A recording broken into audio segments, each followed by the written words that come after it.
dance through the highways, and on we'll go.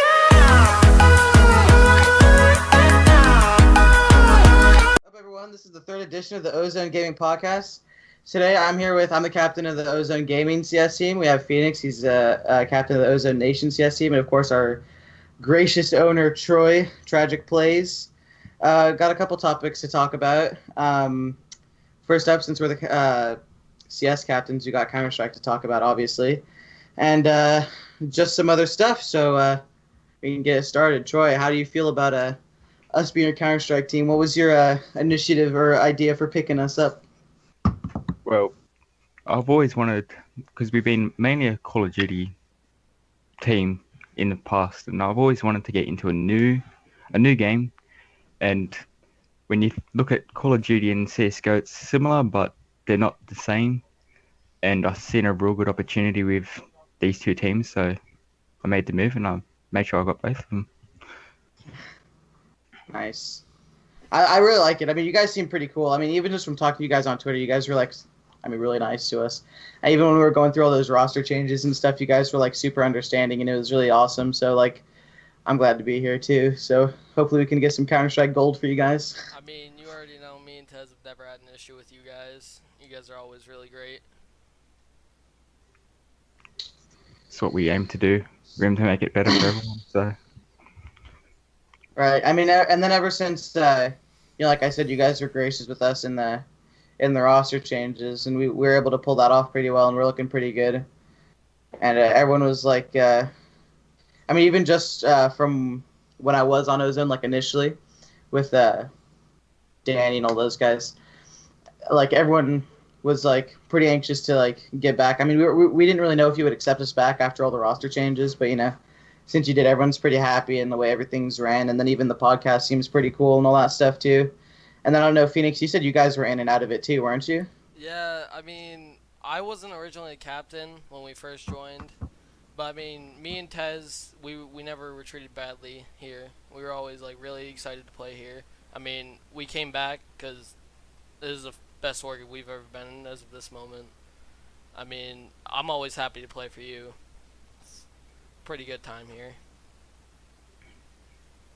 That's what we aim for. We aim to make a good experience for everyone involved. So it's good to know that we're doing something right. Yeah. So then, what are you guys planning on playing in next, Phoenix? You guys are planning on playing any tournaments or what? We're planning on playing in the next season of ESEA, trying to better ourselves, make a name for ourselves. We're thinking about doing some tournaments here and there, some face-it tourneys, something that actually bring us closer together as a team that we don't really have to worry about as much. And that's about. What are you guys planning on doing? So we did so like I said before, this whole 5 that we had used to be a team, right? I told you about that.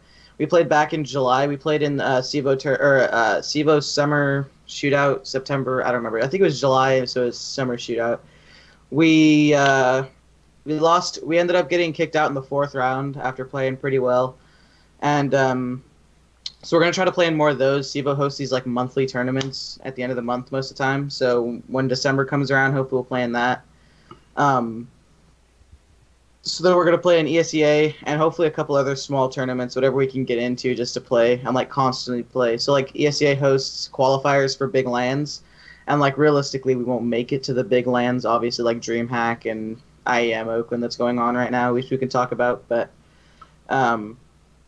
those are always good to play in for experience and against better teams and all that stuff. Even if you get stomped, I mean, it's good to just play against people who are genuinely really better than you to gain work experience, I guess. So it's going to be pretty good. Yeah, I agree with that. I mean, we played in the E-League Boston qualifier, me, Tez, and Yeti, and it didn't go that well. I mean, we had a lot of teams didn't show up for games, and it ended up we played against Soar. But I mean, it's just a big learning experience, playing against big teams like that have a lot of, good players. It really helps. Yeah, definitely. Well, just learning, even like I said, even if you're getting smashed, you can just play against people who are better than you, see how they counter your certain strategies. Because our strategies are open level, ESEA open, maybe intermediate level at best if we're really feeling good. But to see how good teams counter really basic strats, and then we can like put that into our gameplay, you know? So like how we would counter that same strat against us at like a premier level, you know? So that's what really helps us. Yeah, it's also just interesting to see like how they play, like where they play, and like how they position themselves to stack off of each other and play together instead of just having one at a time. That kind of stuff. Right, just the general team play of the Yeah. thing. Right, that's super helpful to just be a part of, you know? Yeah. So we mentioned I am Oakland. That's going on as of recording this. I don't know when this is going to be up. Regardless, it's happening right now in Oakland, California. My team, NIP, just beat SK in the semifinals. We got Cloud9 and FaZe coming up next. How do you think this tournament's been going so far? I think it's been going pretty well, actually. NIP's my boys, and I'm glad they're in the finals. Yeah, I haven't That's gonna been be sick. keeping up with it that much. I mean, we just watched the NIP SK game. That got really, really weird because I didn't expect NIP to win that at all. Like, that's just something you don't expect against SK, especially Yeah. against NIP. And I think we both know here the outcome of the FaZe C9 game. FaZe is probably going to take that. So I'm excited to see the finals in this. Yeah, I'm definitely excited too. Have you been keeping tabs on it, Troy, at all, or do you not pay attention to the Counter-Strike tournaments? A little here and there, but I don't go because Okay. like down here, like when all the tournaments are happening, it's usually when I'm asleep. So I usually That's just true. see it. I usually just see the scores at the end of the day, and that's about all I can watch. So did you Well, like, ever? What part of Australia are you in? I'm on the east coast. So that's And like I don't know exactly how Australia Um, works, but so did you ever consider going to IM Sydney when it was there, or no? Is that like too yeah, far? I live in Sydney. Oh, okay. So did you end Um, up trying to go or no? yeah, I just couldn't get the time to go. Like I was That's trying, but I just couldn't get the time off to go to it. that's pretty fair. So, but then you're the Call of Duty guy, right? You know more about that kind of stuff. Yeah. So what's But going on with COD? our COD teams are going alright. They we have two EU teams under the same sort of names, Gaming and Nation. They're both in the process of still building up their teams, like finalizing who's doing what role, but they're going alright. They're going well. It's pretty good. Hopefully, we can get a lot of really good teams going. Have you thought about expanding into games like Rocket League or like League of Legends or any of those at all? Yes, I have thought about it. I just gotta look for the team that will get along with everyone in here, like already in Ozone. But if a good team presents itself, I will make a move for them in the long run. It's cool. If I I played Rock. Or go ahead. if I see if I see potential in a team and I like them, I'll do whatever I can to make sure they're with us. What a guy. I mean, He's such a nice guy, man. I was in an org a few months back in during the summer, and the Rocket League team for those guys was pretty good. The thing about Rocket League that like I think a lot of people like I guess like misconceive, at least to me, was that like it's really easy to get good at Rocket League, but to be at the highest level is like insanely hard. So you can be semi-pro and like kind of coast along there for a long time, but to get to the next level is like insanely difficult.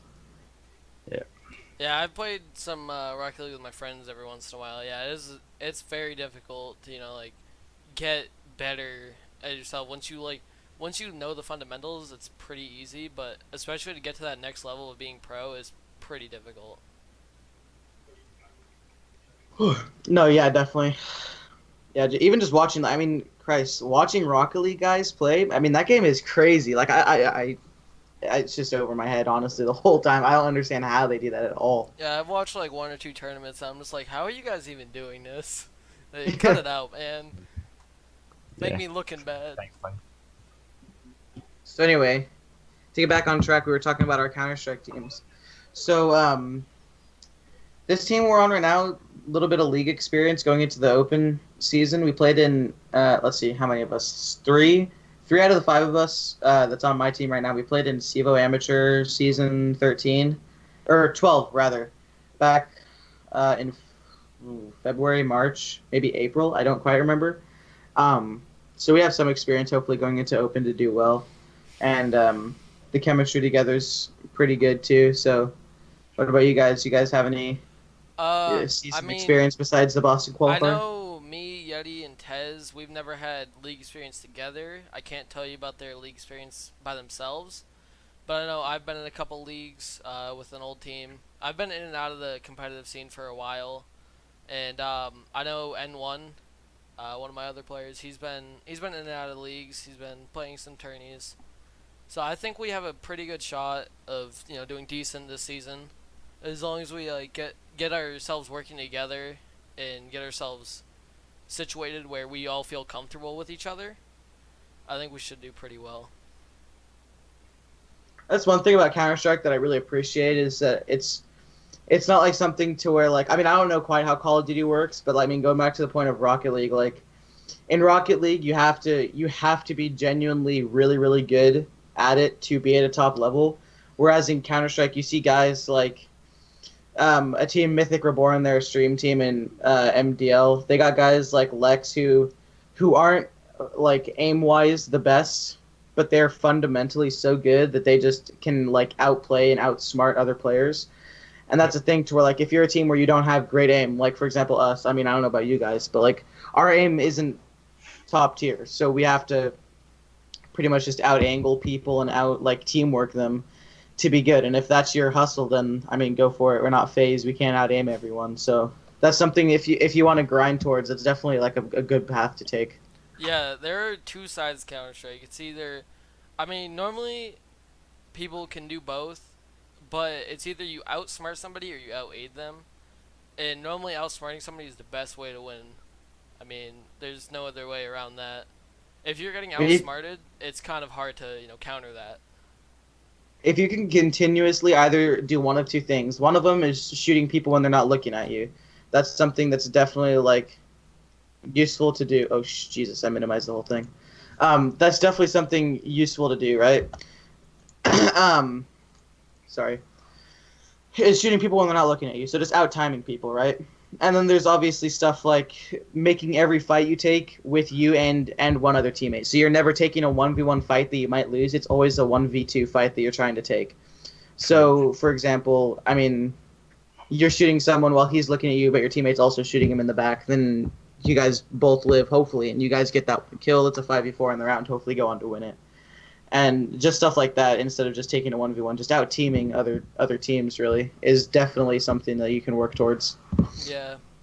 Especially when people are playing split up, you gotta be working together like that, Getting them picks one by one and completely dismantling their team, just doing it every round over and over, just one by one, you're just gonna make them lose their minds. Yeah. Yeah, definitely tilting teams. Coming back from tilt, though, is also something I find, like, it's difficult until you're with the same guys for a certain amount of time. So, I mean, that's pretty self-explanatory. If you're just pugging and you get tilted, it's pretty hard to come back from tilt. But when you're in a team situation and you know your four other players and you know how they play and you know what your game plan is, regardless of if you failed, like, 7-8 times in a row, you know you have a game plan to where you can come back into the game, and getting tilted just doesn't happen nearly as much in team play. And I would guess that goes for any game, really. Yeah. It's when you play with a team for a while, they can. I mean, I've realized this over my competitive experiences. They know if you play with them long enough, they know how to get you back into the game. They know how to get your mind back into the game. And that's one major thing about Counter-Strike. If you get tilted and you don't have that person to like calm you down, get you back playing your game, it's over at that point. Hmm. Yeah, I definitely agree. And like I said, I don't know if it's like that in other games. Could you give some input, Troy? Is it like in that in Call of Duty if you play just like online, just randomly versus in your team? Yeah, it happens a lot. Like if you're playing with the same sort of people the whole time and you just know how everyone's gonna play, and like it happened like you could, if someone's having a shit game, or sorry for my language, if someone's having a real bad game, you sort of know how to bring them back into the game. Like you know how to make their involvement more into the game. Like you may change their role completely, but they may be able to take that and build momentum on it to bring something back to the team, which is good. Yeah, that's definitely. That's what I said. It goes for most games where you can just come back into the game as a team instead of just floundering one by one as individual players. And Yes, that's when you become great. especially in CS, if like one of your teammates having a bad game or something, you gotta understand. I mean, it's frustrating them. Not only is it frustrating your team for them, like not holding their own weight, but you gotta just be able to bring them back into it and get them playing their game. And as long as you do that, you normally do fine, especially against good teams. If you guys play your CS, it's pretty well off. Definitely. And playing it, that's another thing is people try to understand, and this is something that we've taken into our team as well, is something like how a lot of teams will watch demos of pro teams to figure out strategies and how to play and stuff. And like you just mentioned, playing your own brand of Counter-Strike is something really important that I think a lot of people undervalue. So like any team who's trying to get going in CS shouldn't try to just start out playing like Astralis or start out playing like Fnatic. They should start out maybe taking little things from them, but they should try to build their own brand of Counter-Strike. Just make your own style of play and don't try to play like a specific pro team, you know? Yeah, because I mean, if you start playing like a specific pro team, it just makes it so predictable, especially if another team's been studying that or like how other teams play. If you play like other people, then it's just so predictable and it's so easy to beat you. But if you play like nothing they've ever seen, it's very difficult for them to try to counter it. Right, and that's what gets especially open teams in the like some open teams are good, but like on the ladder of going up to pro on the very bottom of the barrel teams, which we are right now statistically, it's really hard to get people with less experience to get them to counter the really good thought out plays that they've never seen before. So for example, I mean, I was on a team back in August maybe where or maybe it was September, regardless. We on CT side, we would always just hard push things like as 4, and we would always get the 2 kills because they would just default against us, and they just didn't know what to do. And it's like just changing the meta to where they've never seen it before, not changing the meta of the whole game, but like of that scrim or of that, whatever you're doing, just changing what they've never seen before is really hard to counter. Yeah, especially when it's like 4 versus 2, is like in a default situation. It's very difficult to even like get a couple kills in that because you're so overwhelmed. If you overwhelm if you overwhelm a team, then there's no coming back. I mean, if you can just Yeah. keep on doing it, especially games like that where you're just playing really different. Counter Strike is that game where if you play different than everybody else, then you're gonna go somewhere. Yeah, that's what I said. Create your own brand of Counter-Strike. Yeah. And I don't know, like that's what Counter-Strike has a very defined meta, but it's also it's in one spot all the time, but it's also very fluid to where you can mix it just a little bit to bend it however you want it. Really, I don't know if that like that in Call of Duty at all. Can you like change how you play different than how people normally play? Yeah, the strats change quite a bit. Like in Search and Destroy, which is like competitive CS, is equivalent like planting the bomb. Like there's always different strats in that. Like if what you like to go to doesn't work, there's always another. Like you always have your A strat, then your B strats, your C strats. If one doesn't work, you'll switch to another. Then if that doesn't work, you'll switch to another, and eventually you'll work out what's going to work in what maps, and you always have your dominant sides and stuff like that. How does practicing work in Call of Duty? That's one thing I also never understood. So is there a third party client, or is there some sort of like in game kind of way to practice going pro in Call of Duty? So with Call of Duty, we have like our private servers, which you can just like they're built into the game. So as soon as you turn on the PlayStation, Xbox, whatever it is, instead of going into your public lobby, you'll just go into a private lobby. You invite your teams. Then if you're scrimming, you'll just invite another team over. Then you will play either. It depends what you're practicing. like if you're just doing a full out scrim, you will start with your hard point, then you search and destroy, then so on, so on. But it could change. You could just play all S&Ds or all hard points or all grid on, or hard point up, capture the flag, stuff like that. It's just it's always a different way. I just never figured that. I figured that'd probably be how it worked. I just never knew for sure. So when we're practicing for our team, one thing we were talking about before the podcast, Phoenix, was playing when you're scrimming, you play to practice and not to win. Yeah. And that's something I feel like a lot of younger teams, not younger in age, but I guess newer teams would be the right term. But like they don't understand that when you scrim, it's not to win, it's to practice, and you build off of what you're learning to where when you eventually get into when it's match day, you know everything that you can and can't do. And it's okay to lose scrims as long as you win the game, you know? Yeah. Exactly. Like.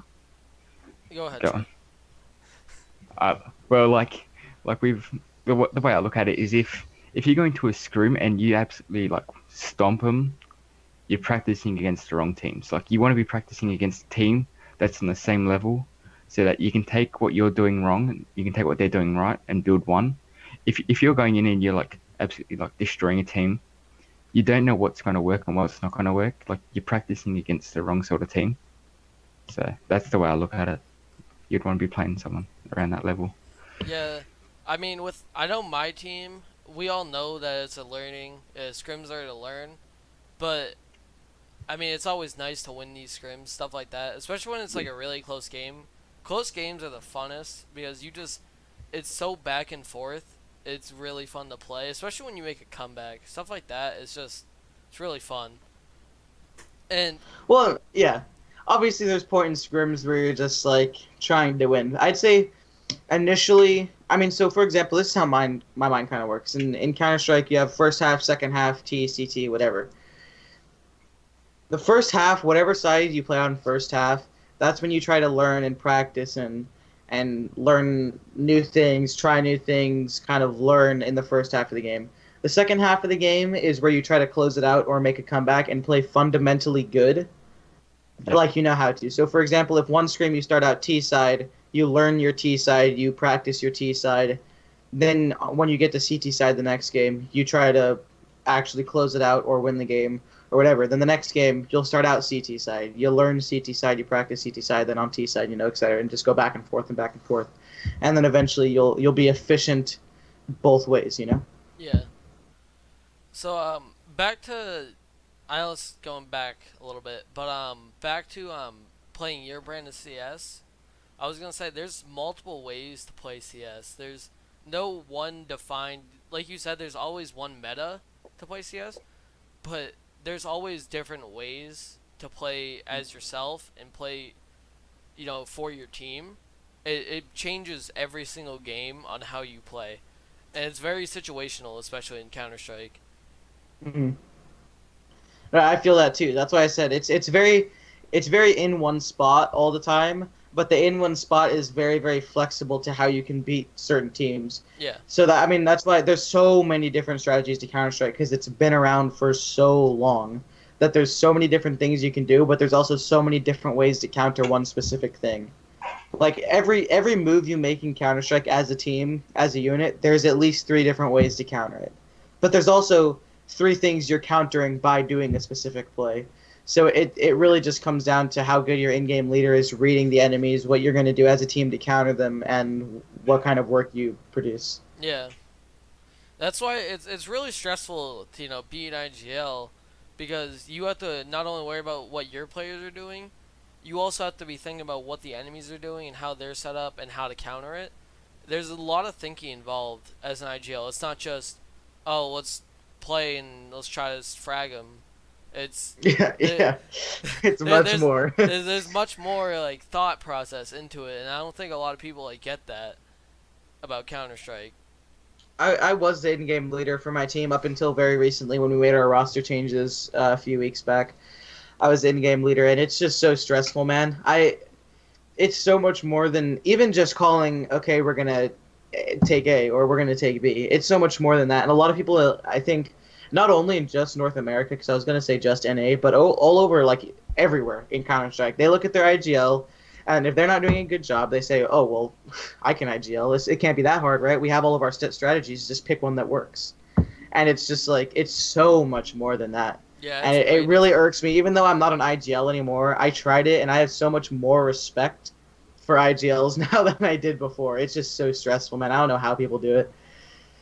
Yeah, there's one thing about CS though is that especially the IGL, I don't know if this happens to you, but I know teams I've been on where if we're losing bad enough, everyone shuts down and they start playing stupid CS. The IGL, you can't do that at all. If you do that, then someone else has to be taking over for you. And that's the good thing about like my team right now is we're all flexible in our roles. So we obviously have this main position for everybody. But say if it's not working, we can always move somebody into that. And you know, like we work still off each other like that. Right. So right That's now, something that. oh, Go sorry, ahead. go ahead.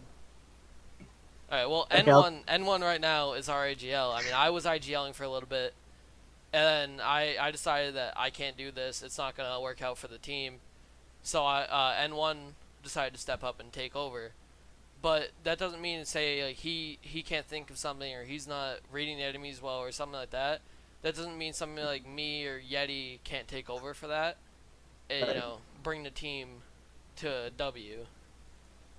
Right. So our team, for example, we have all 5 of our players have IGL'd at a different point in their competitive career, whether it was in the very beginning or, sorry, just very recently, like I was. All of us have IGL teams in the past. So at any one time, if our main IGL revive doesn't make a correct read or something, or there's a mid-round call that needs to be made and he's not making it at any one time, or whoever it is, this goes for any team. Then any one of your other 4 players can come in and be like, yo, there's a hole in this part of the map. Why don't we just group up and go in a specific spot? Anyone can make that call. It's just if the IGL does it, you're going to do it regardless. Yeah, it's just you have to realize that something's not happening, and you have to be that person to call it. Right. And going off of that too, I mean, in our team example, and I know it goes on in other teams as well, where you have the IGL, and they're focused on figuring out what's going to work for a specific round and how their team is doing versus what the other team is doing. And then what I do in my team, my role is to entry frag, obviously. So go in first, open up, make room, space for my team so that way they can finish up and clean up after me. But I also do a lot of the keeping track of other teams' economies. So just doing the quick maths in my brain, just trying to get through and figure out what kind of guns they're going to be on and what we can do to counter that. And that's also an underrated thing about Counter-Strike because people don't think about economy a lot.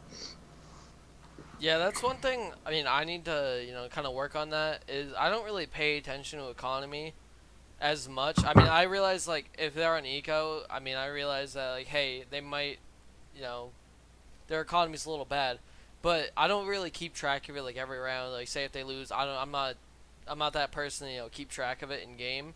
I kind of just like play and let it play out, which that's something I definitely need to work on though. Right. Is there anything like that in Call of Duty where you have to keep track of, like economy, buying weapons, anything like that? No, in Call of Duty we just get given our weapons. You get your same weapon every round, every game, as long as you create the class. Right. But yeah, we don't have to worry about like economy or anything like that. It's pure like gun skill in COD where if you get there first and you get the first shot, you're pretty much going to win that fight. Yeah, unless you're garbage, That's rough. Like myself. That's rough. Unless I'm just fucking terrible. That's one thing about Counter-Strike is like, yeah, someone might get a first shot on you, but if it didn't do enough damage to you, you can easily kill them. It's something I really like about Counter-Strike is there's always a way to win the gunfight, especially if you weren't ready for it. Yeah. Mm-hmm. Yeah, that's definitely. Go ahead. Especially, it's really funny because it makes the other team really mad. Especially if they're behind you and you just turn and spray them down. That's the best feeling ever. Tilting teams is definitely something. I mean, it's something I don't like to talk about a lot. I do find it very, very funny though. Back maybe a few weeks back when we were when we were in open, this is back before roster changes happened.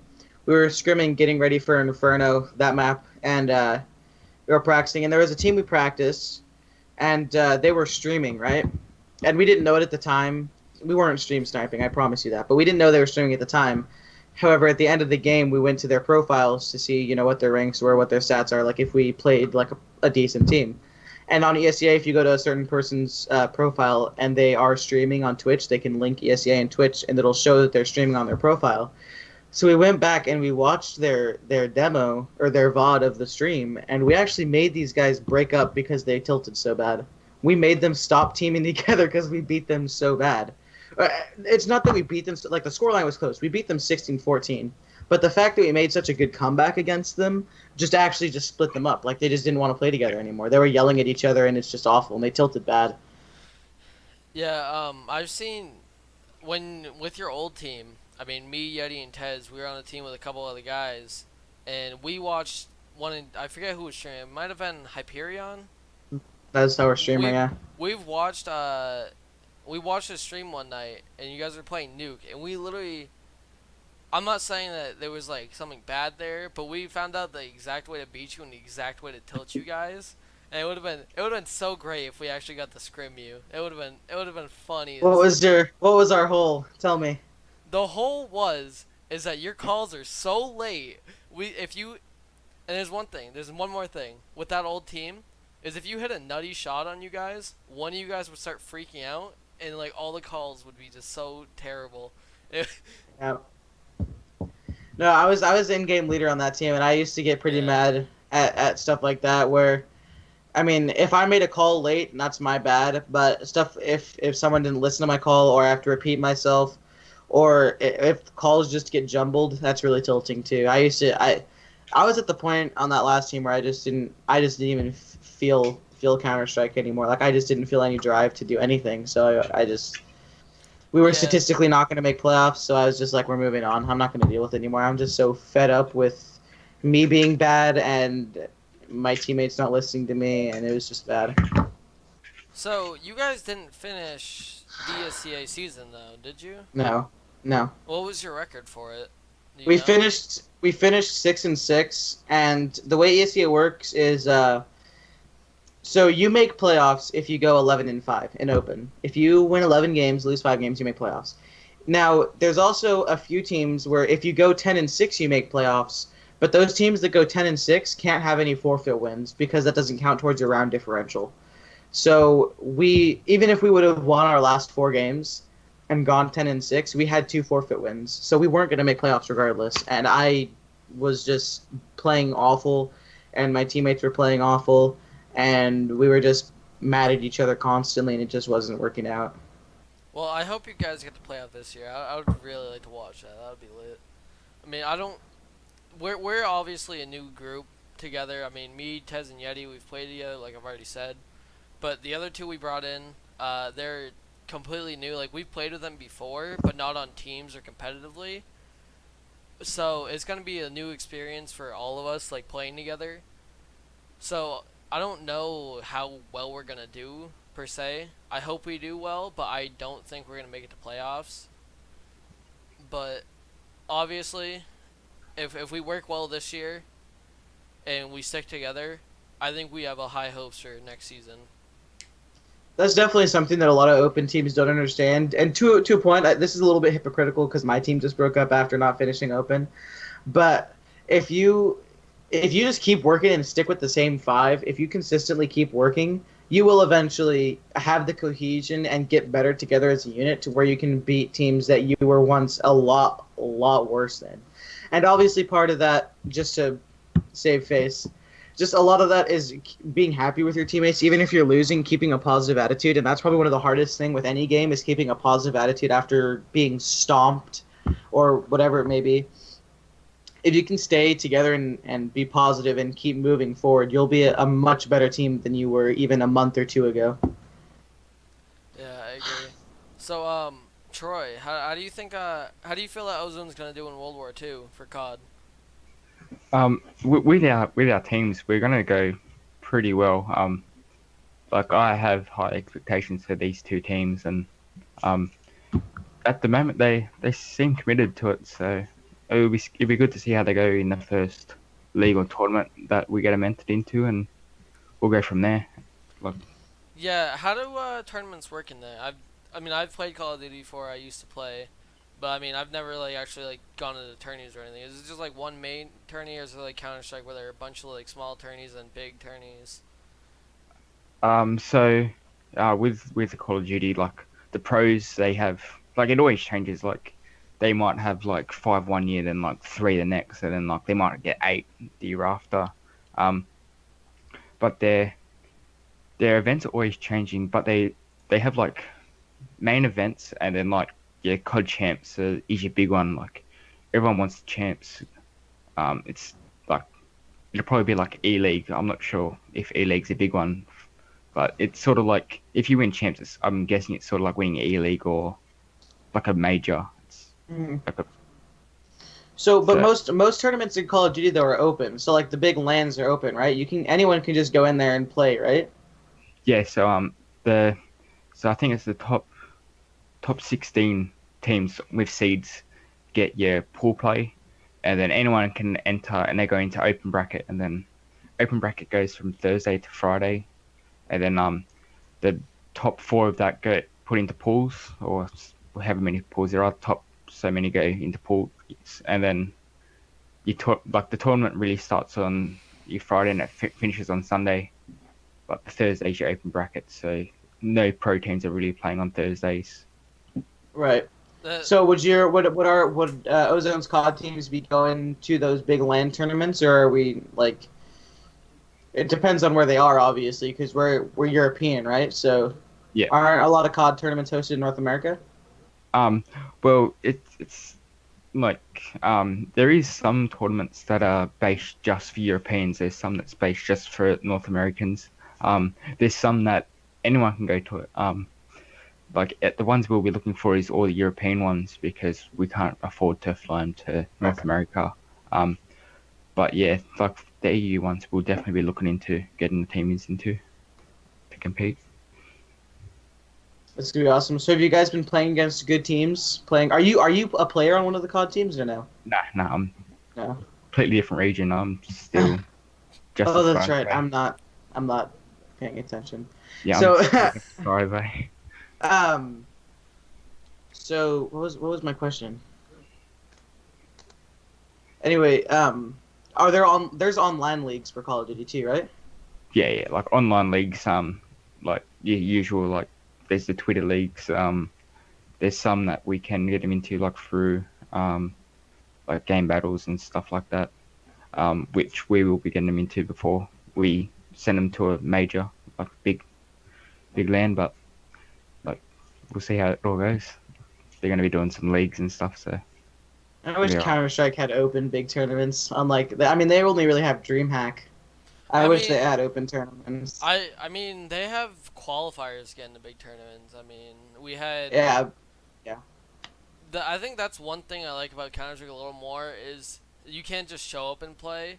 You have to prove that you're worthy to play. That's one thing I've noticed. That's pretty. I like that about Counter Strike because you have to have skill, to show up to a tournament. Yeah, exactly. and that goes for some tournaments. So like, I don't know if does DreamHack host Call of Duty tournaments at all? I don't think they do. Yeah, I don't think so. Because that's one thing in Counter Strike. So when there's a DreamHack event for Counter Strike, it's a big it's in a big arena. It's not even really an arena. It's more of just a floor. And there's pro games going on, which is the big tournament. Sorry, my phone. Yep. Anyway, there's pro games going on that are the big tournaments, and then they also have little small tournaments that anyone can just go and join. And they don't get to play on the big stage, but there's definitely like small little tournaments that people organize at DreamHack events, and that doesn't go on for any other events. Yeah. Which is really cool about Counter-Strike. But then, so then there's online qualifiers for big tournaments. So you don't have to waste money to go play in the big tournaments in Counter-Strike. Or, I guess you don't have to waste money to go play in the pool play like it is for Call of Duty. Yeah. So, but then speaking of tournaments, we had IEM Open going on today. We already covered that mainly for Counter-Strike. We have the Copenhagen games going on for Counter-Strike next. Let me check the team list for that. What's going on in Call of Duty though? While I pull this up, are there any new tournaments coming up? There is one in December. I'm having a mind blank of where it's at, but it's North American. All the teams are playing in their 2Ks over the weekends to get their pro points to get their seeds. So it's going to be a good one to watch. So in Blast Pro Series in Copenhagen, we got North, G2, FaZe, NIP, Astralis, and SK. So those are your teams going to Copenhagen. What do you think about that? I think FaZe is probably going to win it, honestly. I think FaZe is going to win Oakland, too. Yeah, I mean, FaZe is right now, it's a team to be reckoned with. They have a lot of good players on there, and you can see how they play. They all work well together, and it's very fun to watch because they just steamroll every single team they like play, to be honest, at this point. Right.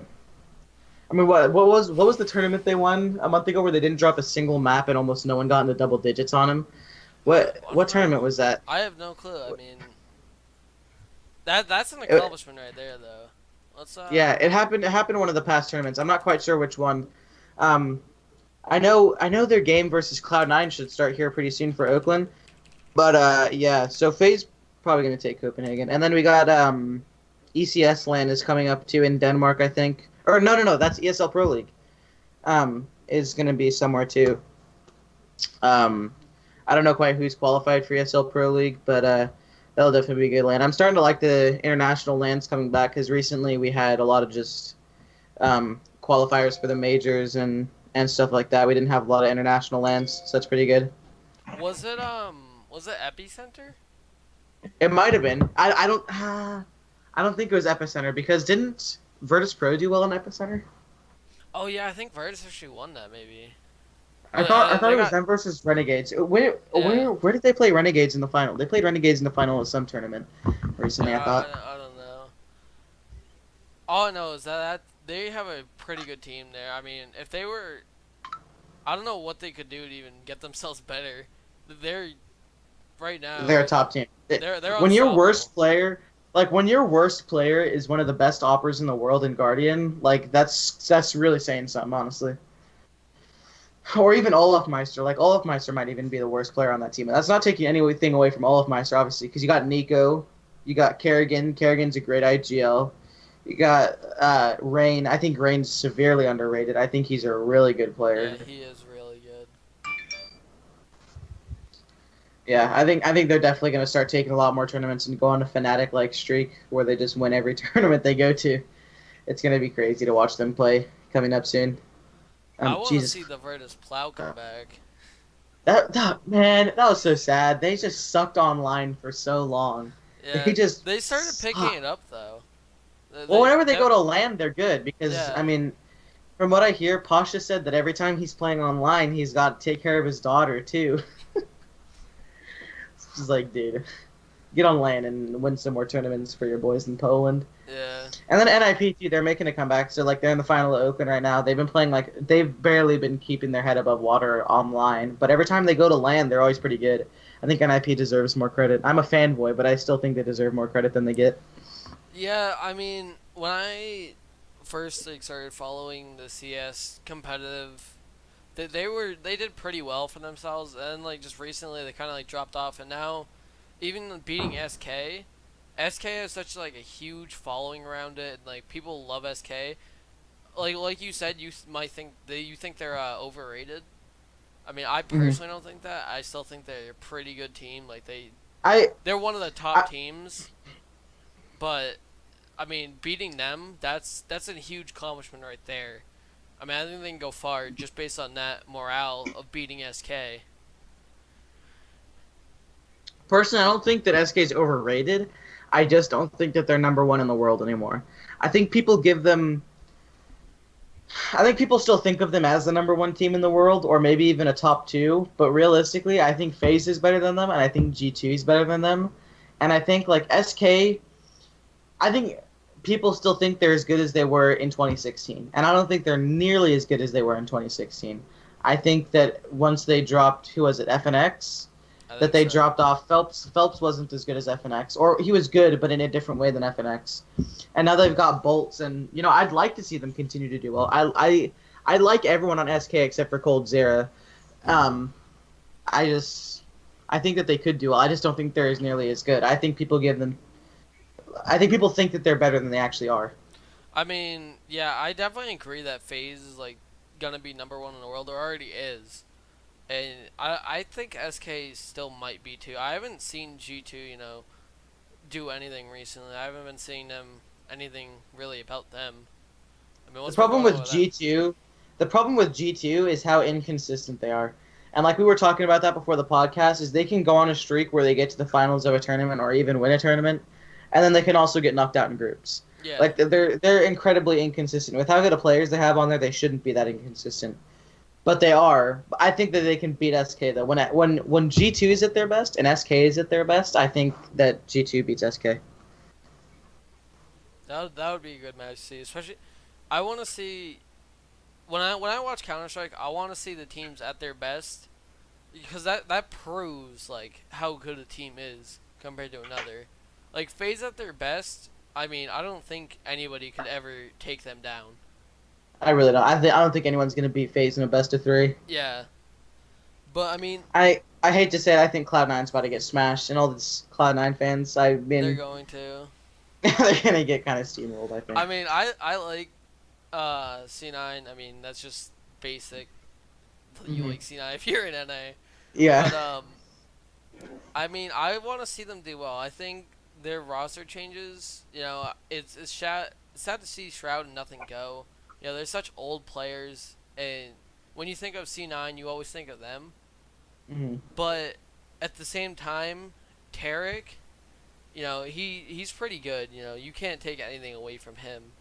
He's a really Oh, good yeah. player, and their past finishes, it shows that they work well, and they've actually been able to do stuff. I think this is their third top 4 finish in a row. I mean, I yeah, think. before with Shroud and Nothing, they couldn't even get out of groups. Yeah, it's kind of sad. I miss Nothing. I think he's gonna go to a decent team here pretty soon. I hope he does. I wouldn't be surprised if he went to even like a sneaky team. Like if GX makes it to Pro League, I wouldn't be surprised if they drop Whitmer and pick up Nothing. I don't know why they haven't already. Huh? I don't know why they haven't already. I mean, Nothing doesn't want to play in Premier. I think he's just chilling right now, streaming probably. Same with Shroud. Shroud's never coming back to CS. He's a PUBG player. He's a COD player now. I don't know what's going on with him. Yeah, I mean, people like Shroud so much. I mean, yeah, I like it, but I don't like watching his streams anymore. I mean, it's just I like when he plays CS:GO. It just shows like he's very good, and he could take it so much farther than it is. But I guess if you don't like the game anymore, I mean, you can't keep playing it. Yeah. Oh yeah, it's completely fair. His decision to step down is completely fair, but I still don't have to like it. Yeah. Do you follow Renegades at all, Troy? The best Australian CS team? Oh, No. No? Come on, by man. the way, They're actually pretty good. FaZe won pistol. They Oh, got down to a Lord. 1v1. There's no way that Cloud9 win this. What else is there? So we decided we wanted to talk about some other stuff besides just games we play. So, what about new stuff coming around? Anyone, what do you guys think of Star Wars Battlefront 2, huh? What's your stance on that one? I mean, EA's retarded. I'm just gonna put that out there. I mean, I played the beta for Battlefront 2. It wasn't Yeah. that bad. I think I actually liked the game. It was kind of fun to it's a fun game to just hop on, play with your friends. The one thing I hated about the beta is it was on Origin, and Origin is honestly like the worst. I hate it. Well, I mean, everything through EA goes on Origin. Yeah, At the same time, though, oh Jesus, my webcam froze. feels bad. Hold on, give me 1 minute. You're back? Okay, we're back. Okay. So, the thing about that really pissed me off was they were saying you need to play for either 40 hours to unlock everything, or you need to spend $2,100 to unlock everything in the game. And I was like, it only that's 40 hours? I thought it was more I thought than it that. was. Was it? I mean, maybe it was 400. I don't remember. You can look it up. It was some absurd amount of hours to even unlock everything in the game. Or you can pay $2,100, which is absolutely ridiculous. And then they came out and were like, yo, okay, we're going to take out microtransactions. We're going to let you play the whole game. But we're going to bring back microtransactions later. And everyone's like, what the fuck? Dude, you can't just do me like that. You can't just... I'm I don't know, super man. bright right now. It's 'cause my, You're yeah, fine, Doug. it's 4,500 hours. 4,000 hours. 6 months of playtime. And it would cost That's more 2,100. hours than I have in Counter-Strike after playing it for 3 years. I mean, yeah, 4,000. I think I only have like 1,500. Jesus Christ, man. Yeah. That's way too much. I Whenever mean, no one loot boxes ever are just wants crazy. to play that game that long. No one. A lot of people blame Overwatch for bringing in the whole loot crates thing, and really, I think that's kind of bullshit because the way Overwatch ran it wasn't stupid. Like, I don't like Overwatch. I fucking hate Overwatch. I despise that game. But their loot box system wasn't as bad as everyone makes it out to be. Like, you didn't have to pay to open it. You got them every time you leveled up. Like, it was a completely fair system, and I didn't see a problem with it. It becomes a problem when you got games like Counter-Strike who are like making you open these things, even though they're useless skins. Like, I guess that's different than what EA was doing. They're like making you pay to unlock characters, which is kind of a load of shit, honestly. Here's the thing between Counter-Strike and Overwatch. If you like open cases in Counter-Strike, yeah, it's a very slim chance, but you can sell these skins. It's like not something that you're stuck with. But in Overwatch, I mean, I really like how they did it because it's just in-game stuff. Especially, it's kind of like Counter-Strike. It just makes you look different, but it doesn't change how you play. I think this whole like pay-to-win stuff came from Call of Duty. I'm not trying to like bash on Call of Duty, whatever. But like in Advanced Warfare, it was like all about supply drops and like, oh, what's the best variant of this weapon? That's just complete. You can't be doing that. That changes the game entirely. Yeah. I feel like Call of Duty kind of, like, I don't know the scene very much, but I feel like the Call of Duty scene kind of started to die off when you started to get a whole bunch of jetpacks and crazy shit like that. And then World War II is going to be such a shift in how the game works, and I don't know how it's been playing, but it's going to be just crazy shift, like from jetpacks flying around fucking people up to just having to run around with an M1 Garand just screwing around. Yeah, AW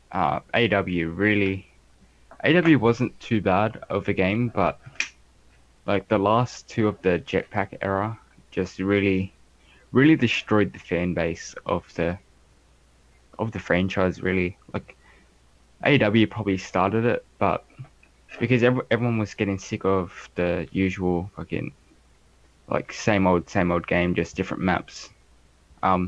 So everyone was always like, we want something different, and then they brought in the jetpacks, and everyone's like, no, we don't want this, we want it back how it was, and it's like, well, what do you want? Yeah, but it's gonna take a lot of time for everyone to get used to the new one. So yeah, I've been playing Counter-Strike for a long time, but I've also been switching out between COD and stuff. It's just sometimes it's just a fun game to play. I mean, I think. Honestly, COD started to die after BO2, to be honest. In my opinion, yeah. BO2 was such a great game. And I didn't really mind Ghosts or anything, but people just didn't like it. And Advanced Warfare, it was different. That was... I think it should have just been 1 year with Advanced Warfare, and it should have just cut off. But I don't think BO3 killed it. I had a lot of fun on BO3. I know a lot of people, actually really like BO3. But after 3 years of that, it just kind of made everybody just not want to play it anymore. It's just, it would get annoying at that point. Yeah, exactly. Seeing like, the reason why I reckon everyone hated Ghost was because it came up with such a good game of Black Ops 2. Like, say if it was the other way, say if it was Black Ops 2, Advanced Warfare, then Ghost, everyone probably would have hated Advanced Warfare. Not Ghost. It's just because the unfortunate spot of where it got released after Black Ops 2, which is like everyone's like debating it to be the best one ever. It's really hard. to just hate one game because it's not that one that we I just mean, left. it had fish AI, bro. You can't knock the fish Yeah, AI. I know, right? They had dogs, bro. I mean, the last Call of Duty I played was it was probably Black Ops 2, and that was the one I seriously played, and like I thought I was okay at it, but then again, like not to knock Call of Duty, but every person who plays Call of Duty is like, oh, I could go pro in Call of Duty, like, I mean, because it's a very easy game to understand, but it's a very hard game to master. I feel like it's one of those games, and that's the last one I played, and then they started just releasing them year after year and pumping out the same game with a new skin on it, and it just, I don't know, I didn't like it. I want to play World War II. I played the beta, it was fun, but I mean, I'm not going to spend countless hours in it because I play Counter-Strike. Yeah. Honestly, World War II, I mean, I don't know if it felt like that on console, but PC had an open beta, and it didn't feel like an FPS. It felt too squishy. It didn't feel, very solid, like game, like the older Call of Duties. It felt like there was a lot of like movement that was just a little too not solid. I don't know, it just didn't feel like an FPS at that point. Yeah. That's fair, but you also have to think about it as like Call of Duty to PC is a port from console. It's not its own separate entity. They make it for console, they gear it towards console, and then they port it to PC. So it's going to be worse on PC. That's just how Call of Duty works. So just to give an update on the Phase C9 game, it's I think it's 3-5 now. Jesus Christ, 8 rounds that fast? Actually, it might not be. I mean, I know it was just a save round. Now it's on the sort of like whatever, like panning shots. It was Anyway. 2-2. So we're talking about other games coming out. What else is coming out soon? So we got I mean, it's a little bit premature.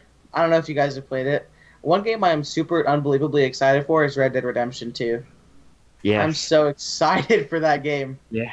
Tell me about it. I'm probably gonna get a lot of hate for this, but I didn't even play the first Red Dead Redemption. I mean, I watched it. Okay, yeah. I watched it, and I Come on. I watched the game, but I never actually was able to play it because I just never got it. But I mean, I really want to play Red Dead 2. I mean, I would obviously. You can't. Okay. I would be obviously frank. like to start with the first one. Yes. Do that. Yeah, Don't play Red Dead Redemption 2. Don't touch it until you play the first one. Honestly, the first one is probably one of my favorite games of all time. Yep. It's so good. It's just so good. It's so like good. I don't want to talk about it so much because it's like if you're gonna play Red Dead Redemption 2 and you haven't played the first one, you're gonna play the first one. I don't want to spoil it or whatever.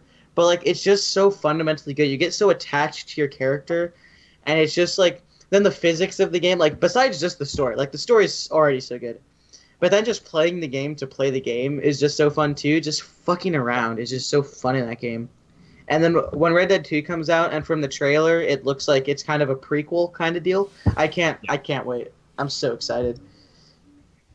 Yeah, it's gonna be a good game to play. Been looking forward to this game since I finished Red Dead 1. It's gonna be so good. So when that comes out, you're just gonna like stop playing CS. You're just gonna be addicted to that. No, game. and that's what pisses me off. Listen, this is what pisses me off. Rockstar, if you watch this, which you're not going to, but hopefully you do, listen, put it on the fucking PC, my dude. Don't. Yeah, you don't can't do it play to me like that. That makes me not want to play Red Dead 1 because it's not even on PC. Like, fuck It's off. not on PC, man. It's gonna be just on the console, and I'm not trying to spend $300 for a PlayStation 4 just to buy Red Dead. I mean, That's not what maybe they'll do like what they did with GTA though. They'll like wait a couple months then release it on PC. That's the thing is they waited like 2 years to release Grand Theft Auto 5 on the PC, but it's been like fucking 6 years since Red Dead 1 came out, and it's not ported yet, and it pisses me off because I love that game, dude. It's 3-6 right now, just for an update. Yeah, well, we're talking about a game here, my dude. Yeah, this is a game. Get on board. Okay. I don't. So there's that. When does Far Cry 5 come out? I don't know. I Oh. mean, That's gonna be interesting. Is when that comes out. Have you guys seen the trailers for that game? No, I haven't yet. It's supposed to be like 2018 when it's supposed to release, February. supposed to be like in Montana or something, and it's gonna be like I don't know. It's just gonna be kind of cool, I guess. It's gonna be kind of cool and spooky and weird. I think it's gonna be cool. It's about religion, and then you get to kill a bunch of white people. So, I guess I don't know. Wow, And, you took that somewhere. no, I didn't mean to. I'm just saying, like, there's no one else in Montana, dude. I'm just saying, like, it's just white people in Montana. I'm just saying, like, be honest. With you, George out here is like, what's Montana? Montana's like the least cool state in the United States, I don't next to know. like Wyoming. I've been out Do you there, know? it's Did you pretty know that in nice. Wyoming, there's more cows than there are people. I wouldn't doubt it. That's a true fact. There's more cows. So got those two. What else is coming out? Got Fallout VR. How do you feel about Fallout 4 VR? Oh, they're moving out to VR. Yeah, but Todd Howard's charging $60 for the fucking game. That's gonna be a no for me, dog. Yeah, it's gonna be a no for me too. What else we got? I mean, I don't know. I know you don't really like Overwatch, but a new character just came out in that. You talk about this. Okay. I hate Overwatch, man. I can't stand that game. I don't And know. here's why. Okay, so do you like Overwatch? Me, I mean, I like it as a stream game. It's kind of just a fun game to just, chill out and hang out with friends. But I don't play it seriously or anything. It's just not that. It's not that kind of game to me. I hate that game, dude. Did you play it? I can't stand it. Did you play it when it was in closed and open beta? No, I didn't. That's why you like it. Everyone I talked to who still likes Overwatch never played it in the open beta. Because let me tell you why. That game, yes, it was broken. Yes, McCree could knock down a tank, kill a tank with 2 moves. Yes, Widowmaker could destroy everyone.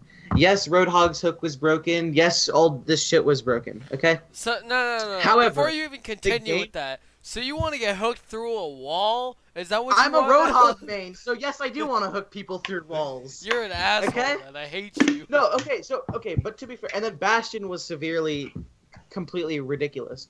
The game in open beta, though, was so much more fun than it is now. And I'll tell you why. Because there was a defined, good, balanced meta when the game first came out. Now it's just so fucked. Like, you can have 6 DPSs, or you can have 5 DPSs and a healer, and you can just destroy a team. I'm telling you, this is a true thing. Yes, you can. No, you Because can't. yes, because Blizzard is going this route of every hero is going to be meta. Which that game, every hero should not be meta. You shouldn't be able to pick any hero and beat any hero. You should like, and if you're picking a Mercy, you shouldn't be able to 1v1 a fucking Roadhog. Like that's just bad game design. The Roadhog should kill that Mercy 100% of the time, with no doubt. Okay, well, You unless can't- the Roadhog is trash, No, a Mercy's that's the never thing. gonna win that fight. No, that's the thing. Is that as the game kept going, I could destroy Roadhogs when I was playing as like Lucio or Mercy or like fucking Zenyatta. Like it's just bad. It's not good. Supports shouldn't be able to take a dump on tanks. Tanks, like, it's just ridiculous to me why that game is going the way it is. And like Blizzard is like, oh, well, we're gonna make this game esports ready. We're gonna host Overwatch League, $20 million buy-in, by the way, if you want to play. We're gonna make this game great. But first, before we make it competitively viable, let me add a fucking diva emote. It's just ridiculous. Like they just don't know what they're doing. It's just a bad game now. I don't know. I don't feel that way. Cause I mean, there's always something in Overwatch. There's always something to counter another thing, which is There used to be, but now that's how it not still like is. No, it's really not. Okay, when was the last time you played Overwatch? Maybe a month and a half ago. Okay, well that's not that long ago. But And then I mean, uninstalled it because it's a bad game. no, there's in Overwatch. There's so I'm many. telling you, when okay, There's go ahead. one thing I don't like about Overwatch is that there's so many things to do. There's so many ways to play, especially with different characters. Yep. But there's always something to counter another thing. There's not just It's not. They're one getting meta. to the point that no, yes. Well, Okay, so I'll take your statement and I'll spin it into mine because I fucking you're half hate you right. so much. No, you're half right, but you're also completely 100% wrong. So I'm done. I'm done with this. no, listen, no, stay here because you're right. There is a counter for everything. How many heroes are there in a game? There's what, like 28 heroes, 29 I don't know. heroes? Too goddamn many for me. Okay, so if there's 28 heroes in Overwatch, let's just say, because I think that's the right number. If you're playing one hero, there should be maybe one or two counters to you, right? There should be a defined one or two counters to your one hero. However, in the game now, you're playing one hero, and there's 27 other counters to you, and you counter 27 other heroes. It's just ridiculous. There's no defined who you should pick to counter a certain hero anymore. They're trying to make everyone meta, and that shouldn't happen. It shouldn't be a 50-50 chance of who wins this fight if you're a Mercy going against a Roadhog. It's just bad. It's just not a good game. And the way that they're trying to work it into being a competitively viable game, and they're just not doing that. And they're lying to their community by saying they're making it better, and they're really not. And it's just, they're just not doing a good job, in my opinion. And Overwatch League is $20 million buy-in? Like, what is that? But with that said, how do you reckon this Overwatch League will affect every other esport moving forward? Do you Not reckon at it all. will? I mean, like, do you reckon think it will that's bring actually a bigger audience to everything else because they see what Overwatch can do if it succeeds? I think. I mean, how many big orgs bought into Overwatch League? What, there was Liquid and who else? I think did Envious? C9 do it? I think C9 might have. Optic, Envy. There was a couple that brought in. That's fair. I mean, personally, if they do, it depends on how it's done too. So, like, what is Overwatch League? Where is it going to be streamed on? Like, where are the games on? Is it going to be on TV? Is it going to be on like Disney XD? Because I know that they've been putting. I just know this is real because Overwatch games have been on Disney XD. Like, I've been seeing them. I have a little sister, bro. She cycles through the channels. I see Disney XD. I see Overwatch on, and I'm like, what? That's gonna It's be a bad game. no. Why is it on TV? It's gonna be a no for me. I don't like that game. But that is also a fair point. It's like, but where's it gonna be streamed though? Because like, for example, E-League when it was streamed on TBS, like that brought in a lot of viewers, and like a lot more people know about Counter-Strike now. They'll go watch it at their Buffalo Wild Wings or at their Arby's or wherever it is. Like for Overwatch League, they'll have to do the same thing. I think the $20 million buy-in is absurd though. Like they can do all they want, Way and too much. I mean, but you do raise a fair point of what's going to happen if they succeed, which they might. I mean, just- honestly, You never know. I don't think much will change. To be honest, if it works, that's good for them. But I think especially in Counter Strike, there's so many different organizations that run tournaments. It's not like it might change like one tournament, but it's not going to change everything about it. Well, we have to also think of it like this: like Overwatch, like Blizzard is putting on Overwatch League. Yeah. It'd be like Valve hosting their own tournament with no like third party, like without it being ESL hosted or E-League hosted. It'd be a Valve tournament. Well, we all That's- know if Valve can't count to 3, they can't host a tournament.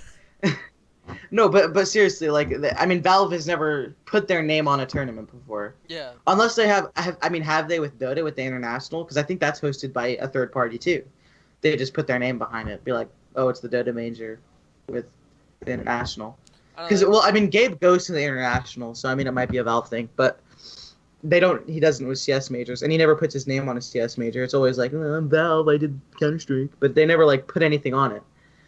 So it's a different game, but like I get where you're going.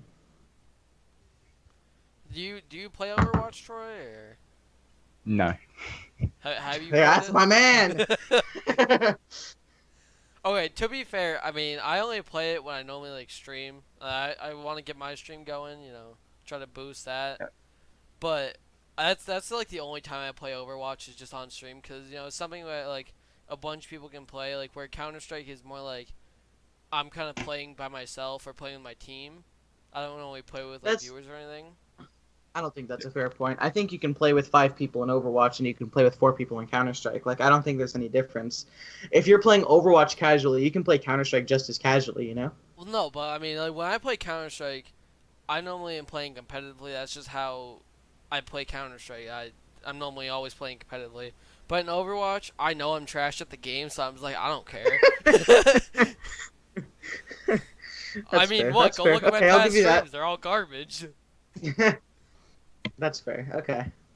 I just can't stand Overwatch. I'm not about it.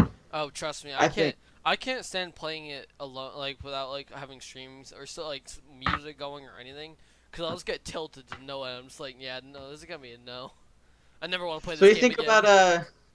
So okay, so then this is a question for both of you. Then, what do you think about PlayerUnknown's Battlegrounds and where that's going? That's gonna go far. I You mean, think? I have fun. It's really unoptimized right now because I just know that the game could run so much better. But I mean, I think that's gonna go super far. But I don't think they're more based on tournaments right now. They've been like randomly like doing tournaments. Where I'm like, why don't you just like make the game better? I mean, I know in the testing server a couple like maybe like a week ago or whatever, they've been testing like new stuff, and it's pretty good. But we have I think the game's still in alpha or beta. I don't know. It's just in its pre-release stage. Yeah, but I think the game will go pretty far. I think it will definitely overtake H1. Oh, I think it already has. Yeah, it definitely already has. It's just a matter of like tournaments because a lot of H1 tournaments are still being hosted, like way more than PUBG. Well, PUBG's at IM right now, aren't they? They're doing their own tournament there. I think I think. so. Yeah. What do you think, Troy? What do you think about PUBG? I Yeah, mean, it's gonna be a real good game. Same as what Phoenix just said. Like it's gonna pick up speed and it's not gonna slow down for a while. Yeah. especially with Shroud playing it, there are a lot of viewers. Oh, the there. streaming. Oh, yeah, the streaming publicity, and also how it's a genuinely good game. It's not like people are just streaming it because it's the new thing and it's like trendy. It's just like a genuinely good game. It's definitely going to pick up speed, and the tournaments that they're having, like with it being such a brand new game, you see a lot of people who were like just rising through the ranks. So like, I mean, for example, Revive and Elo, two players on my team, and Nitty too, and Nax, who is a former teammate. They were playing PUBG competitively for a while after our team had originally broke up in July, and they were playing competitive PUBG, and they were in the top. I want to say like maybe 50 in NA, like a top 50 team, and they were like in front of teams like Tempo Storm and those guys. And like all you have to do is continually play that game, and it's one of those where you can get better at really fast because everyone's learning the game right now, and if you learn at a faster pace than others, you can get in front of them. And they were getting offers from good organizations, and like can't say who obviously, but they were getting good offers, and like it was crazy to me how fast it just went from nothing to the top. Yeah, I'm not trying to like knock that because that's a pretty big accomplishment right there. But like you said, with everybody learning the game, it's really easy to rise through the ranks during that. But like things like Right. Counter Strike, where there's already this base setup of pros and like what's already like what you have to learn to be a pro, it's really hard to move through that. Mhm. Well, Counter Strike is there was some sort of esports article that came out, and I mean it probably wouldn't surprise you with the results, but the two hardest games to go pro in are League of Legends and Counter Strike, because there's just so much like already established, and all the players are already established, and all the metas are established, and it's just so hard to get at an insanely good level to where you can be a pro in those games. And so that's why a lot of people look for these new games as an opportunity to get good with everyone else and get good with the pros and get good with everyone else who's like learning the game as well and get to a high level and you can stay there. It's so hard to come from zero at Counter-Strike and build up. Yeah, I don't know how COD works with that because I mean, I've kept up with the COD competitive before, but it seems like it's kind of like Counter Strike where like all the players are already like set up. Nothing really changes player wise. I don't know how that works. Is that a true statement? Yeah. So like, when a new game comes out, yeah, pro teams are usually the first ones and the fastest ones to learn how to adapt to the new games. But yeah, like it's always a learning curve when the new game comes out of like learning like rotations and stuff like that. But yeah, like the pros are always the ones that pick it up the fastest. Right. I mean, because they get into the beta stages of the game, right? Yeah. They get early access to the games. Yeah, like we get early out. Like we can get betas, but Right. like they even get the games like early as well. Hmm. So they're Right. playing it like a couple of days before anyone else even gets to touch it. So Yeah, so Right. like the pro players never really change that much. I mean, like yeah, they might change teams, but like the fundamental like group of players, they never really change. yeah, yeah, not all that often. Like the only time really that a COD team will change a roster is if like in game they're not going too well, or if they're so like with it going from jetpacks to boots on the ground, everyone was trying to think of like who would be good on boots on the ground, and like at the end of the last season, or the season that just finished, every roster like sort of made a change just to try and adapt and try and make himself in a better position for the new COD. But like those teams, like teams that stayed together for the longest, they're still going great now. Like they haven't changed.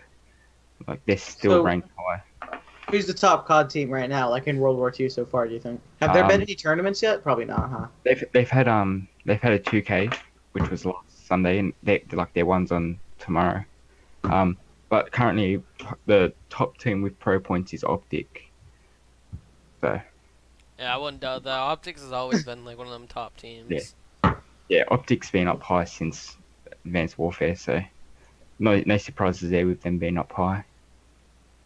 All right. As so, like, I mean, it's the same thing in Counter Strike, right? You have the same orgs at the top. You have the same top players shuffling themselves through the top teams. It's really hard for one new player to break through at the top level. That's why we only see it maybe once or twice a year in Counter Strike. So, like we saw Stewie 2K a few years ago, went from like a no name to one of the best players in North America. So even someone like guys like Rez and Draken who are on NIP now, like they were on Epsilon, like a semi-pro team, and they got to NIP, they got the opportunity to play, and now they're showing themselves. They made it to the finals of Oakland. Even guys like Rops from Mouse Sports, like you don't see it happen that often to where like nobody becomes somebody in a game such like so established as Counter Strike. Yeah, I've Or recently Call of Duty. though, I've seen a lot of like smaller players coming up. Like you said, Rez and who else? Draken. Uh-huh. And I mean, I've seen Sabrosa, do some stuff. I don't know why. He had a very good opportunity as like a pro, but he went back down to like a semi-pro team called the French Canadians. I don't know why. They're at MDL right now, though, aren't Are they? They're they? playing at the LAN. Yeah, they're going to. I think so. I thought it was Rise. No, it was Rise, Soar, and maybe French Canadians. Yeah, French Canadians. They're playing relegations to be in the ESL Pro League versus Rose Immortals and someone else. Yeah, well, I mean, Sabrosa, like, what? A lot of people know him now. I mean, but he had a lot of opportunities, like go to another team, like go to a bigger team. But I don't know why he didn't. I can't, say that for him. But I've been seeing a lot of smaller players, coming up, being known, like you said. Well, the difference between MDL and ESL Pro League, though, is such a big enough jump to where, like, even if you just watch MDL players, you still, like, they're still kind of low on the totem pole, honestly. Because I really feel like you have two different tiers of CS and ESL Pro League. You have tier 1 and 2, and, like, ESL or MDL is, like, tier 3 and 4 and 5 NA. Like, there's such a big jump in skill. And even someone who goes from MDL to ESL Pro League, I still consider that them breaking through the mold and really like showing what they're made of in the pro scene. And you still don't see that happen very often. You see the same guys like Whitmer, for example. That guy's been up and down his entire life, but people still know who he is because he was up once, Yeah. I'm excited though. Oh, GX was the other team. It's not French Canadians. GX. I'm dumb. Yeah. Because, I mean, that's a swag team. I can't believe Days, got that team going, and then he just quit. I'm like, come on, man. Yeah. Yeah, I lost a lot of respect for Days that day. He just quit. Yeah. You don't see that happen a lot. The guy got banned. He came back. He was all gung ho about playing Counter Strike, and then he just quit. That's the one thing I really like Swag. Like, honestly, Swag is probably like one of my favorite players right now. I mean, he's just a god in general. He came from nothing. Like, he randomly just popped up, and he's a god at Counter Strike. But even when he got banned, he never stopped playing Counter Strike. That's something Well, I mean, he did he for a little while. he He didn't played stop that Hearthstone for much a though. while. But I mean, Played like, Hearthstone for a he while. always he never like really like quit CS like say like AZK did, where he literally just straight went up to Overwatch for like until they all got him banned. Yeah, that's definitely true. I mean, GX is like a lot of people say Torqued is better than GX too. Steel's new team. I don't think they are. I think that I think that Torqued is good and they've won a LAN, but like their MDL stats blew. Like they're just bad. They're not bad, but they're not good. Like they're not good in MDL. Yeah, I know GX faced Torqued and GX lost. Torqued beat them, yeah. Yeah. But I don't think that means very much because I think Days was kind of slumping that day, and Yeah. I think Whitmer's better than Days now Who at did- least because Whitmer's Who did Go GX ahead. get to replace Dazed? Whitmer. Did they get Whitmer? Okay. Yeah. I mean, they're looking better now. I don't know quite who's in-game leading for them, but I mean, they're going to LAN, and I hope they do well.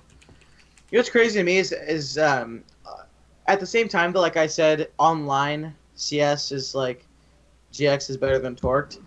A lot of people think the online CS is like you have to be good online as well to be a top team in the world, and I think that that's kind of dumb because you look at a team like Gambit, they won a major, but they were an MDL. Like they're not great online, mean- but they won a major. Teams like like Vegas Squadron, they're literally in main. Like they're not even in MDL, but they made it to a major. I mean, Like, we bring this back to Virtus Pro. I mean, they're really bad online. Like, you don't see them, doing anything crazy online. But when it comes to LAN, you best believe you better watch out for them. Yeah. No, yeah, that's true. There's a lot of teams like that, and I don't know how consistently it is. So like in other games, so like okay, so Call of Duty games, right? So what's the difference between online Call of Duty and LAN Call of Duty? It's mostly just like like when you're at LAN, you don't really get your lag and stuff, like your ping, and like people that go to LAN, like the big orgs, they know, like they have that experience. Like experience on LAN is key in Call of Duty. Like if you have experience at LAN, you're probably gonna place better than if you didn't, just because you can take that pressure and everything and like turn it to how you need it. Here's one thing I've seen about Counter-Strike versus COD. Is COD has always been played on consoles. That's just how it is, and that's how it like probably always will be, especially for competitive. But CS, like just between tournaments, the hardware never changes for COD. But say me, I don't really have the best PC, but if I go to a tournament, they're normally gonna have like the best of the best for hardware, and like I'm not gonna say it changes a lot, but you can definitely notice a difference between it. Yeah. So it's So okay, so do you have a 60 hertz monitor or a 144 hertz I monitor? have a 60 right now. That is such a Yeah, huge I know. handicap in competitive Counter Strike, and like because COD caps at 30 frames, right? It does, right? I think so. Yeah, something like that. Yeah. So then there's no limitation there. But if you were to play against me and I have a 144 hertz monitor and you have a 60, I see you before you see me. Like regardless of peaker's advantage or anything like that. Like I will actually see you on my screen before you see me, and it's such like a major thing. And that's like what you're right about hardware differential. Yeah, I mean, even just basic hardware. If you run the game at higher FPS, especially with a higher hertz monitor, like what was it? Alienware just came out with a new monitor. It's like 240 hertz. yeah, Yeah. it's 240 hertz. If someone has that, based off of like say if it's against me, a 60 hertz with a 60 hertz monitor, that's such a huge advantage. It honestly just gives like you can't really beat that at that point, especially if they're seeing you way quicker. It's just so hard to counter that. Right. That is one thing about CS that I don't really like is because it's on PC and PC is completely customizable. Then, I mean, you could just have a disadvantage because you don't have money, Yeah. which is kind of unfair. But at the same time, though, there's also advantages to it being on PC, like capability of what I was thinking of? I mean, streaming a little bit, but you can also stream on console. It's not a problem. The gameplay itself is smoother, in my opinion, on PC. And I mean, then the obvious that frame rate. right, and then obviously, I mean, people give COD shit for it, but aim lock, which is kind of like it's there, but I mean, in Counter-Strike it's not there, but I mean in Call of Duty it is, and people take away from Call of Duty pros and Halo pros for that, and like I do it as like a joke, but like I mean I don't really know how it works on LAN. Like I mean, have you been to like how does aim lock like help with Call of Duty? It's sort of just like a little bit of aim assist, really. Like certain weapons get it more. Like your snipers, you don't really get it, but I know in BO3 there was no aim assist for like Yeah, snipers. yeah, there was nothing for them.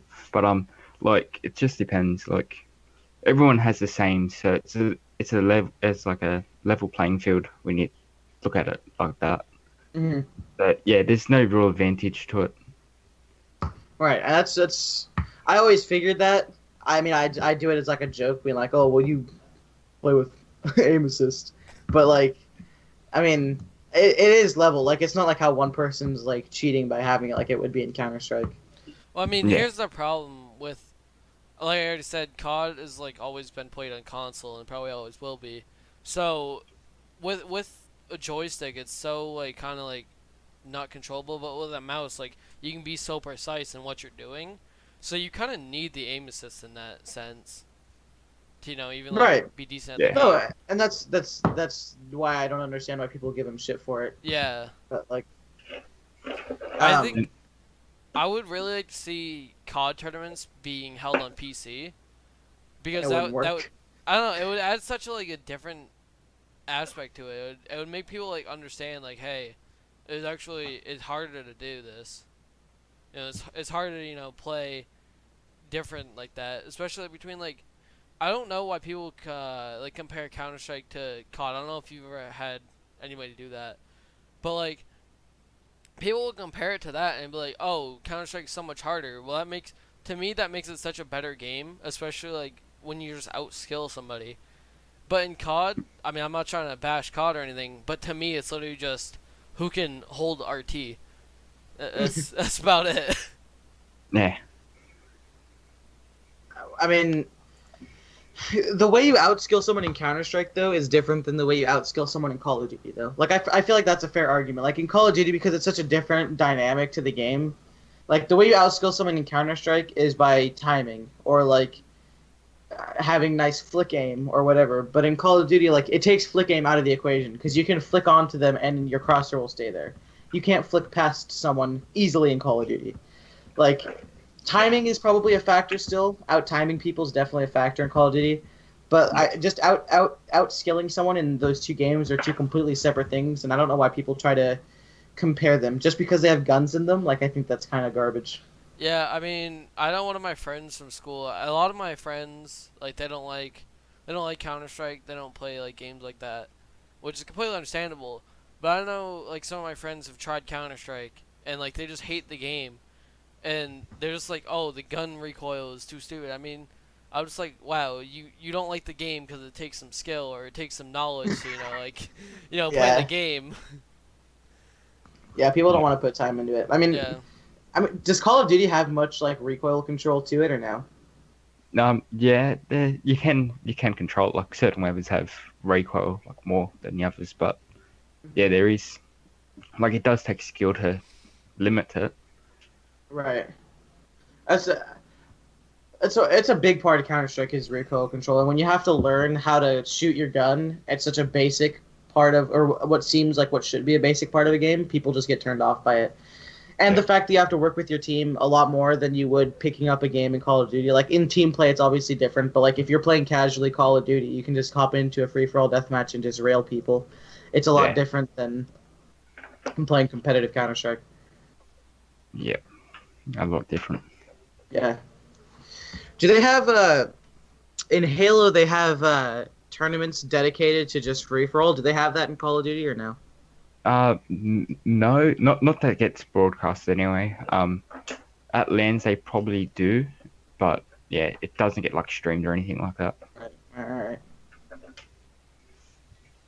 There's a lot of major differences. I mean, I wish MLG would come back and host another Counter-Strike event, man.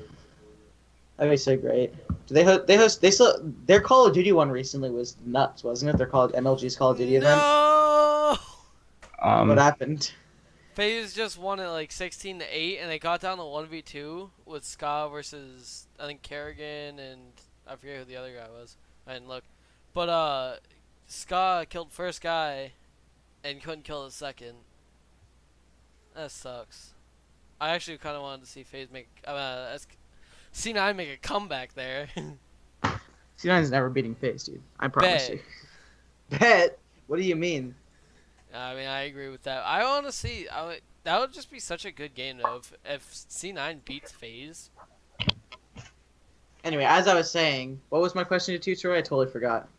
Yeah, I figured as well. Oh, regardless. You're welcome. Oh, the MLG Call of Duty event that just happened, or a while ago. It didn't just happen. Wasn't there some crazy Call of Duty event that MLG put on? Was it MLG Dallas? Or was that hosted? That's December 8th to the 10th. Or He something knows like the dates. So yeah, I just want MLG to host another Counter-Strike event because it was just so great last time. What was the FPL? Their CS. Face It Pro League. Their CS. Oh, tournament was so Face It was garbage. ECS. ECS? No, there was an FPL, and it was like Face It is FPL, and they host ECS. was it them? I don't know, but there was the stream. Like you couldn't even watch a stream because it would go down every 2 seconds. It was so garbage. Okay.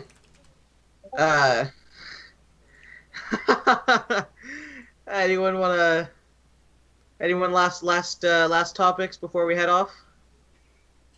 I mean, no, I think we covered a lot of stuff. We covered a lot. Covered a lot more than I think we thought we would. A lot of Counter-Strike. A lot of Counter-Strike, Yeah. a little bit of Call of Duty, a little bit of talking about Red Dead Redemption 2, a little bit of talking shit about Overwatch, a little bit of a lot of things. I mean, I'd like to say this, Journey, no you. Yeah. No, you. Just wanted to put that Yo, out there. okay, dog. I'm all about it. Okay, well, I guess that about does it then. So this was third episode of the Ozone Gaming Podcast, and when do you think we'll do it again, Troy? Just so we can give everyone an idea. We'll aim again for a couple weeks, maybe a fortnight. Next week depends when everyone's free to go again. What's a fortnight? Isn't that like 2 weeks? Yeah, you say 2 weeks. We're Americans. We don't have good vocabulary. What is a fortnight? Yeah, it's 2 weeks.